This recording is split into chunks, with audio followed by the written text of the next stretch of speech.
Good morning, brothers and sisters. I wanted to share this awesome quote by Dave Hunt regarding the resurrection of Christ. After the resurrection of Jesus Christ, the rabbis had an even more powerful evidence for the resurrection of Christ than the witness of the ordinary people who had testified that they had seen with their own eyes Lazarus come out of the grave, bound hand and foot with grave clothes.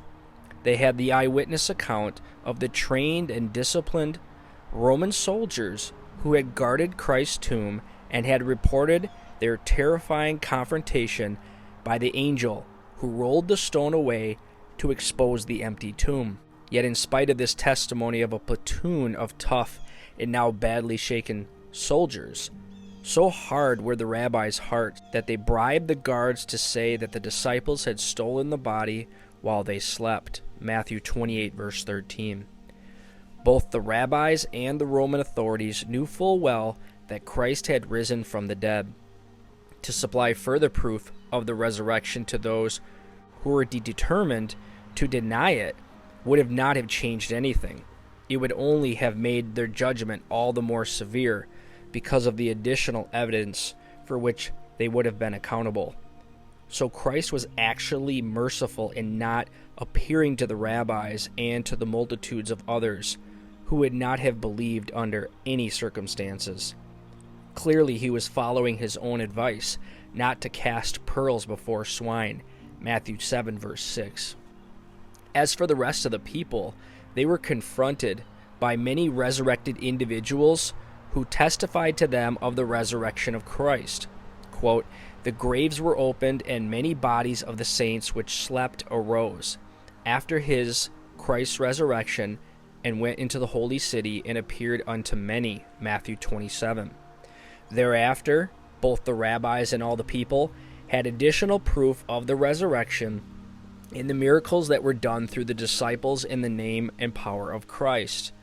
With great power gave the apostles witness of the resurrection of the Lord Jesus, and great grace was upon them all.